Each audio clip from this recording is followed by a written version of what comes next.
নারীরা কাজা রোজা আগে রাখবে নাকি শাওয়ালের 6 রোজা আগে রাখবে? অনেক মা বোন আমাদের কাছে প্রশ্ন করে থাকেন। তারা বলেন, হুজুর আমাদের তো কিছু রোজা কাজা হয়ে যায়। আল্লাহ পাক রব্বুল আলামিন নারীদেরকে, মা বোনদেরকে আল্লাহ প্রদত্ত কিছু অসুস্থতার সময় দিয়েছেন। সুতরাং যখন এই অসুস্থতার সময় আসে তখন তো রোজা রাখা যাবে না, নামাজ পড়া আল্লাহ পাক রব্বুল আলামিন ছাড় দিয়েছেন। তবে রোজা যেটা আছে সেটা তো অবশ্যই কাজা তাদেরকে রাখতে হবে, কারণ রোজা হচ্ছে এমন একটা বিধান যেটা একেবারে আল্লাহ পাক রব্বুল আলামিন ছেড়ে দেন নাই।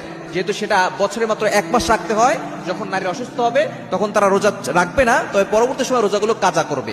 তবে এখন এই রোজাগুলো কাজা করবে আগে নাকি শাওয়ালের 6টা রোজা আগে রাখবে? তবে কিছু কিছু মুহাদ্দিস কিরাম জানিয়ে দিয়েছেন যে যেহেতু রাসূলুল্লাহ সাল্লাল্লাহু আলাইহি ওয়াসাল্লাম বলে দিয়েছেন মান সামা রমাদান, যারা রমজান রোজা রাখবে এরপরে সুম্মাত বাউ সিত্তাম মিন শাওয়াল, যারা তারপরে 6টা রোজা রাখবে শাওয়াল মাসে, কানাকা সিয়ামি তাহারি করলি সারা বছর রোজা রাখার সওয়াব পেয়ে যাবে।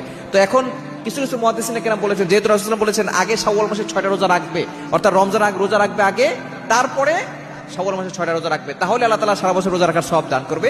তো তারা বলছে আগে তাদেরকে কাজা রোজা রাখতে হবে, এরপরে শাওয়ালের 6টা রোজা রাখতে হবে।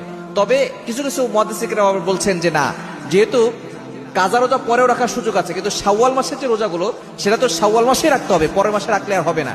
কাজা রোজা সে বাকি রমজান আসার আগে যে কোনো সময় রাখতে পারবে, কিন্তু শাওয়ালের 6টা রোজা এই মাসে তাকে রাখতে হবে। সুতরাং শাওয়ালের 6টা রোজা সে আগে রাখতে পারবে, কাজা রোজা পরে রাখলেও হবে। তবে উত্তম হচ্ছে আগে কাজা রোজাগুলো আদায় করে ফেলা, এরপরে তার শাওয়ালের 6টা রোজা আদায় করলেই আল্লাহ পাক রব্বুল আলামিন তাকে সওয়াব দিবেন। এটাই হচ্ছে উত্তম। যারা সুস্থ থাকবে আগে কাজা রোজাগুলো আদায় করবে, এরপরে শাওয়ালের 6টা রোজা রাখবে ইনশাআল্লাহ।